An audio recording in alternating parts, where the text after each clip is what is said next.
All right, folks. So welcome to our November edition to our fireside chat. I'm Steve Parenti here at the Carlson School of Management. We do this as part of our Medical Valuation Laboratory fireside chat series or dockside chat. It's snowing here in Minnesota with a lot of spin outs. So it's definitely more of a fireside chat sort of day. I'm joined with my co-host, the illustrious Tom Gunderson. And we're, as we can all tell, we're post-election. I think all of us were looking for a very rapid return after last Tuesday night, but as has been our fashion, things do take a little bit longer. And we're going to here to discuss what that might mean for the med technology world. Now, I have been, just to be fair, I guess, I don't know, you folks need to update me, Tom. I mean, has the House been called yet? I assume. I haven't heard it. Yeah, so this is like a real world recording. So just so people know our custom here, the first 30 minutes of this conversation is on the record, meaning it's being recorded. And then the next 30 minutes after that is off the record. You obviously use your judgment for what you're saying in any situation. We're going to lead off with our guests introducing themselves. And then Tom and I will then start the conversation going as a pretty informal conversation, as is always the case.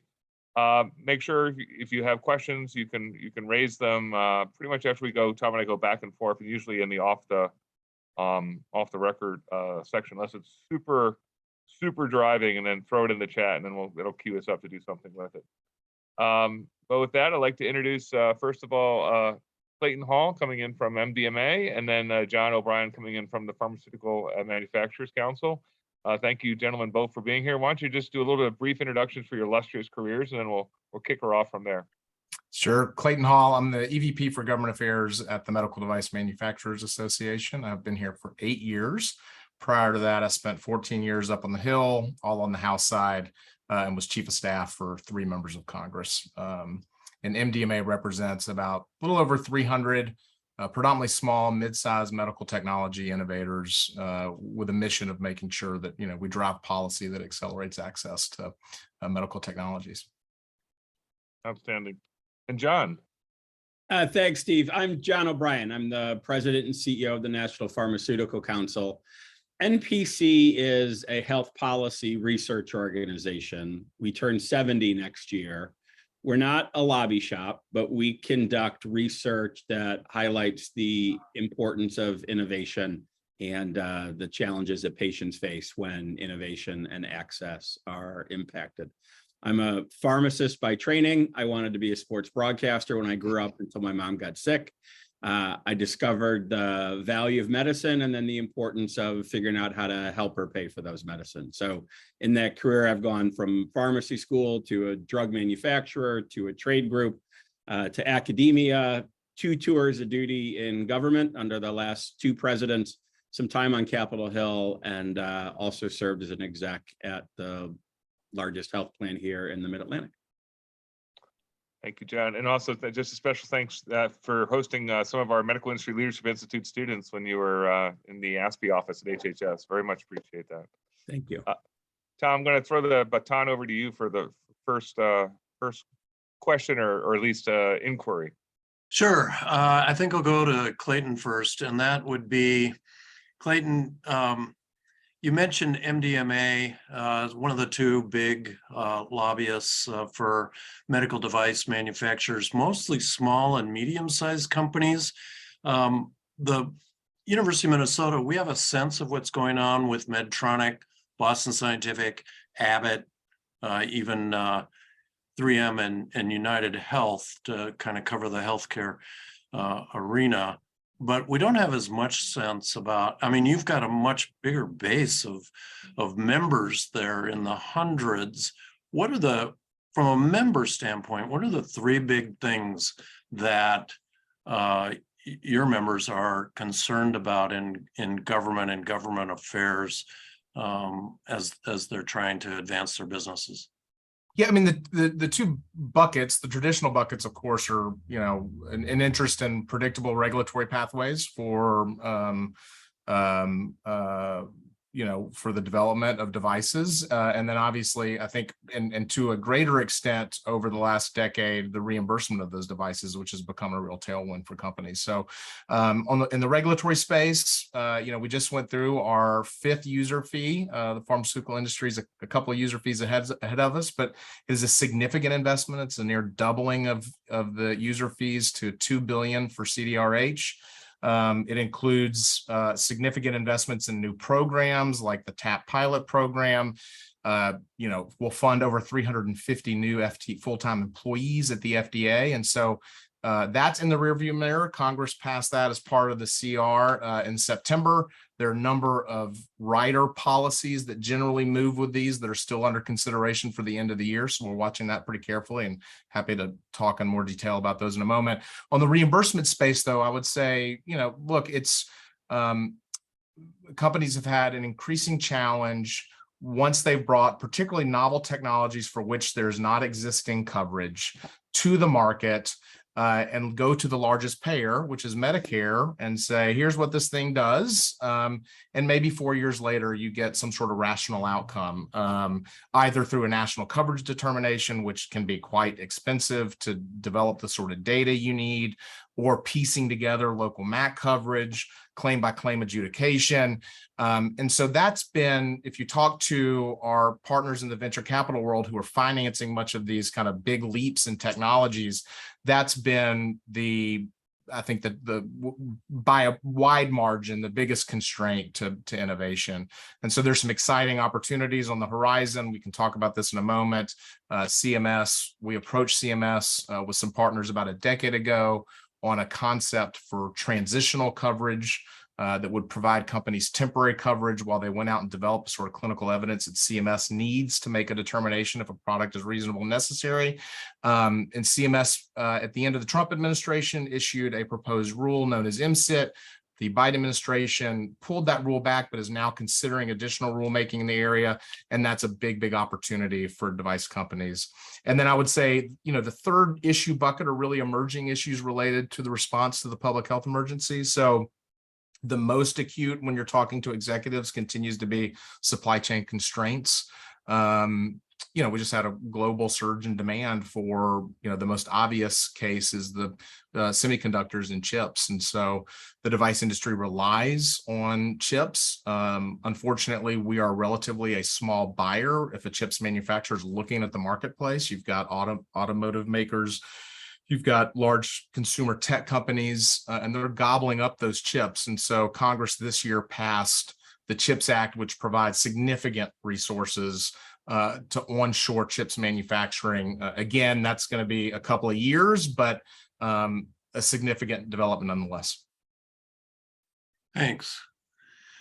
John, kind of the same question to you, but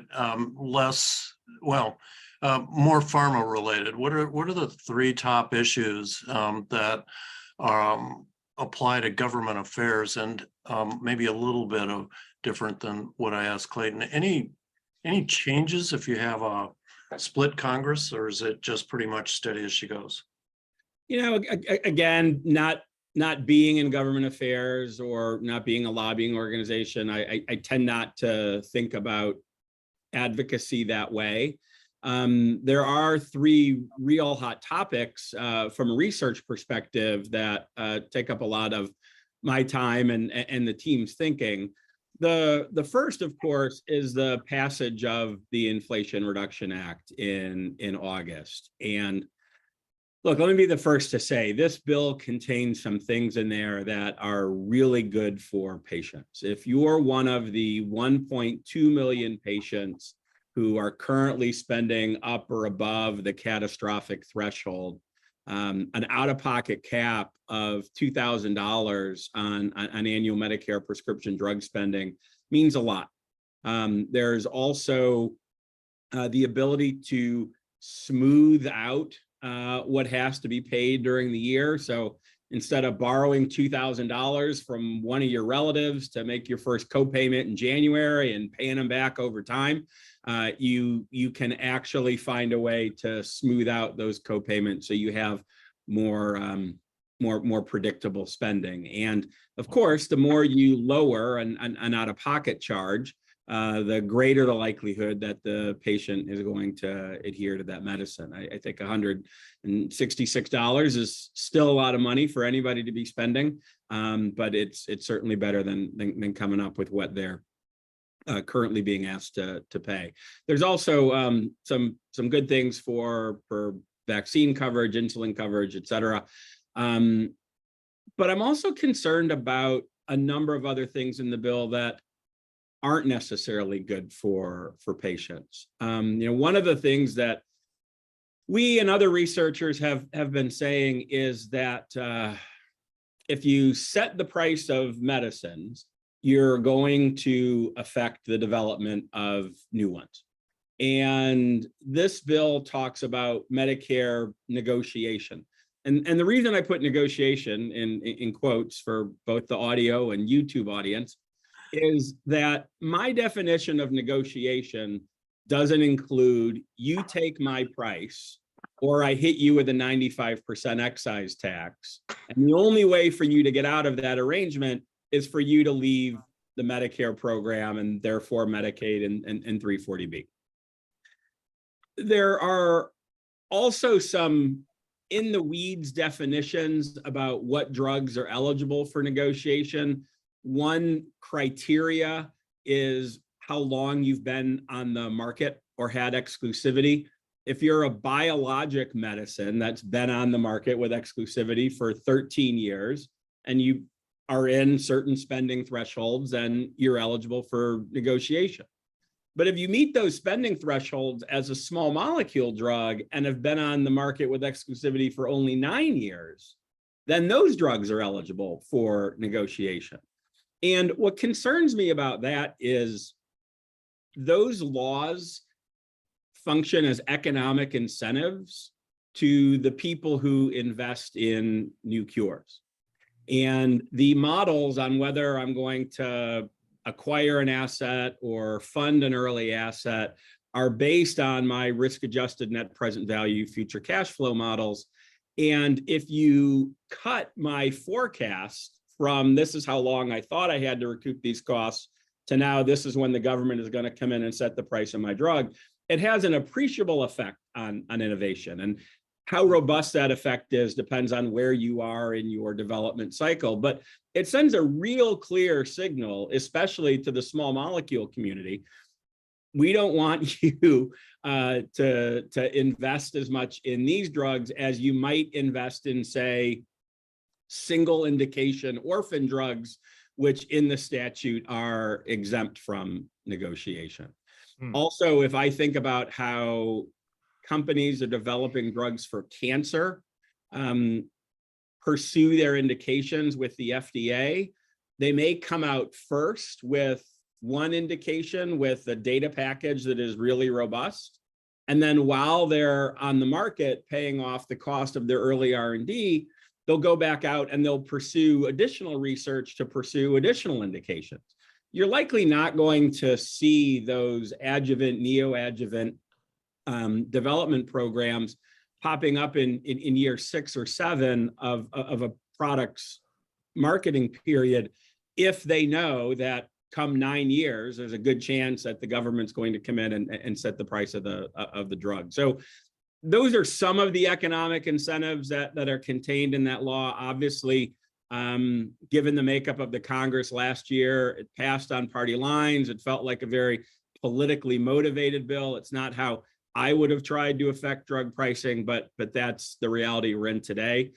The other two things that keep me, up at night are the role of the pharmacy benefit managers, particularly this year, because employers are going to be facing higher medical cost trend. Inflation is going to catch up with healthcare. And therefore, employers are going to be asking their insurance and benefit consultants, I need you to help me find some money. And one of the ways that they've historically found money to pay down premiums is by pursuing larger drug rebates. And many pharmacy benefit managers have historically bid higher and higher and higher rebate guarantees to employers. But we now face a world where the Inflation Reduction Act says there's an inflation penalty. Medicaid has already had an inflation penalty, but they just repealed the 100% cap on average manufacturer price. Medicare now has an inflation penalty. So the net effect of that, and again, I don't speak on behalf of drug companies. I don't talk about price. I'm just a research organization.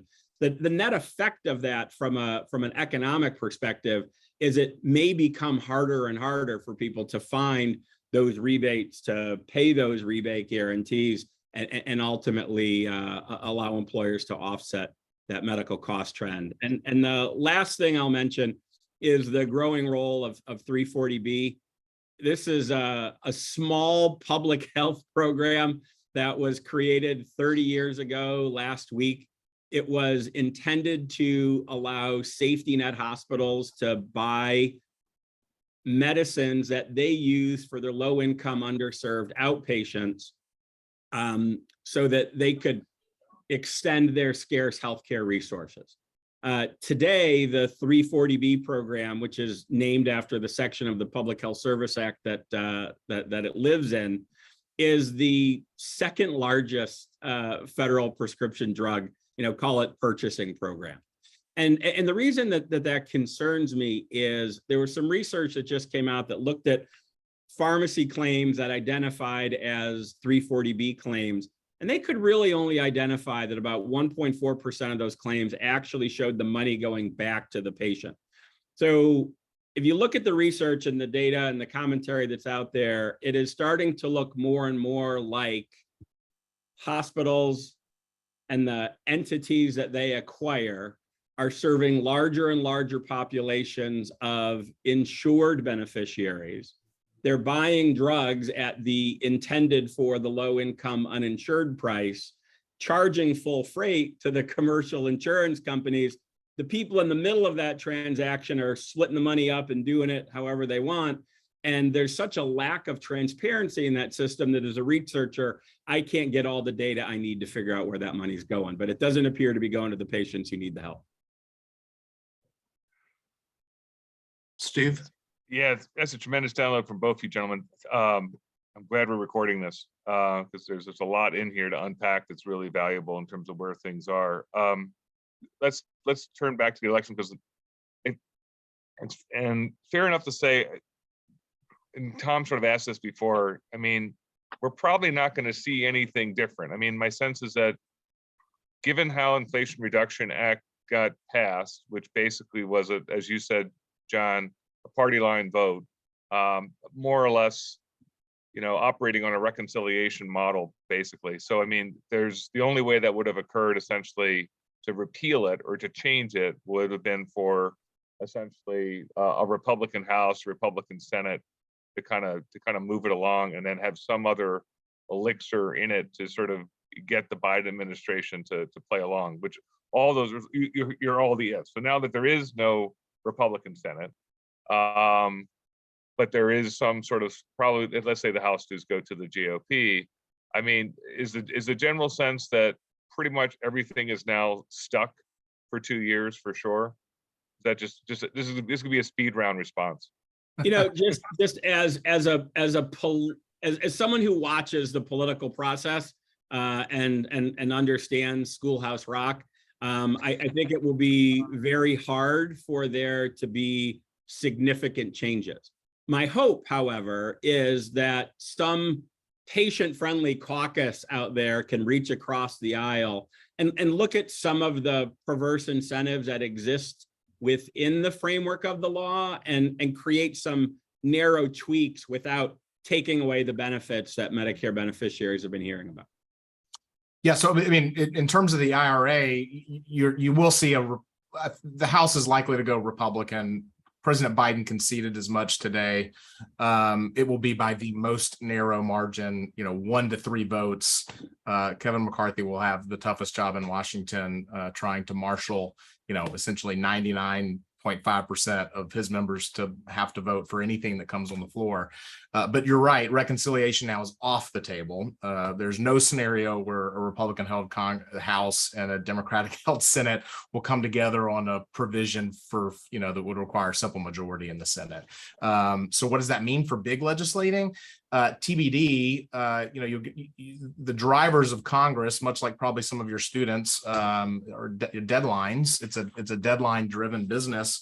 And there are a few of those. So you've got, depending on what happens at the end of the year with government funding, there potentially is a scenario where you have a large end of year package this year, because I think it's in Democrats' interest, while they continue to control both houses, to get as much done as possible under new, at funding levels that are closer to what President Biden has requested, and then potentially it becoming a bit of a Christmas tree and attaching a lot of other policy riders with it.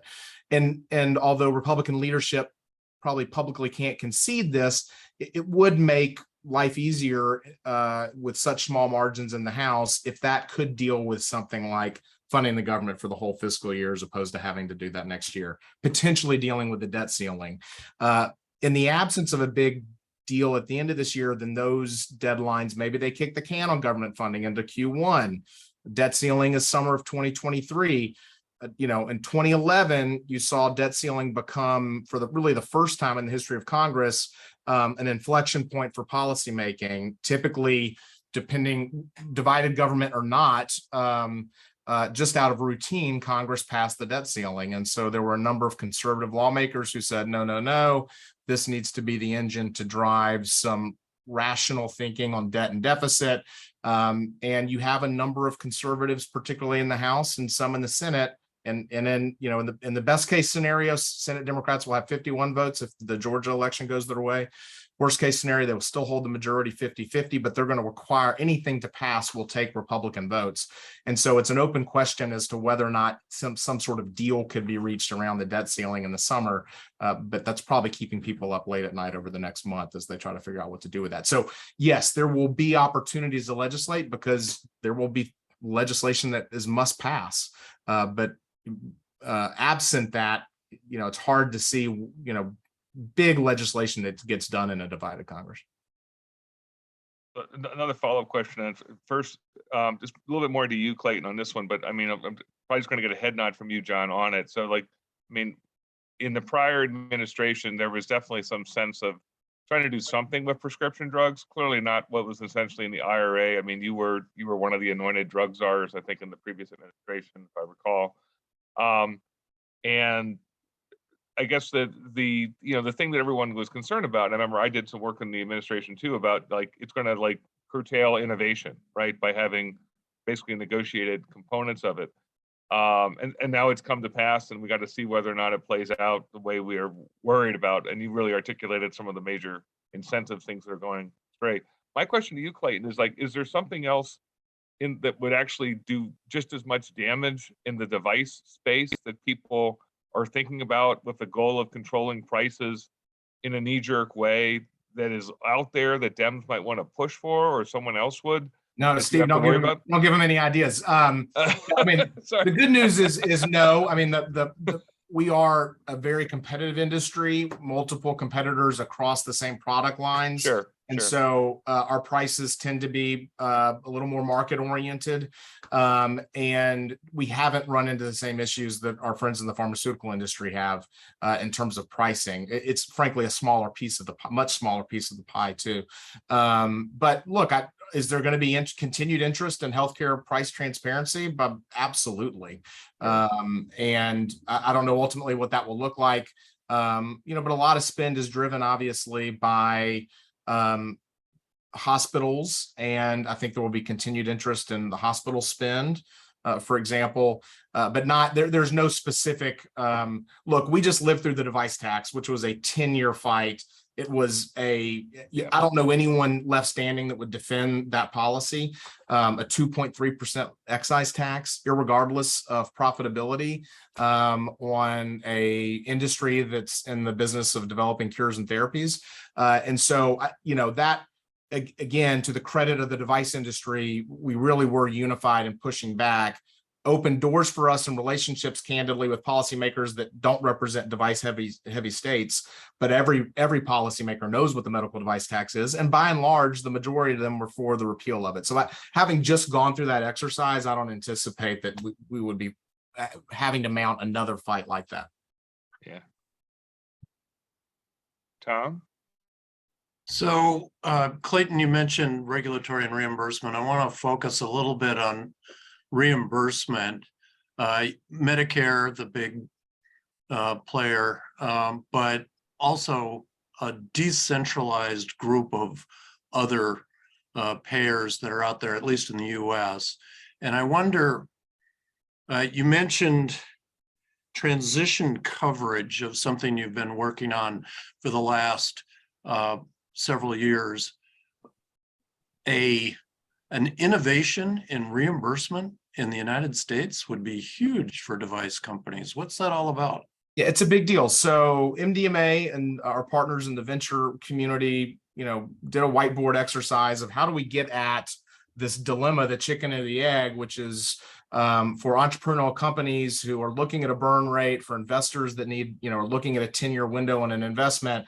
If you're spending, 2 years on regulatory and the clock is starting all over again to develop evidence for coverage, oftentimes you are slipping past that traditional investment horizon. And as much as you and others and other investors, I think, would see opportunities in medical innovation, we're competing against every other investment under the sun. And so the more difficult that investment decision becomes, money chases easier investments, apps, for example, right? And so one of the ways to get at this is for devices for which there is not existing coverage policy. We went to CMS and said, surely there's a shared interest in bringing new cures to the Medicare population. To the extent there's a disincentive to develop those, let's think creatively about some of our options.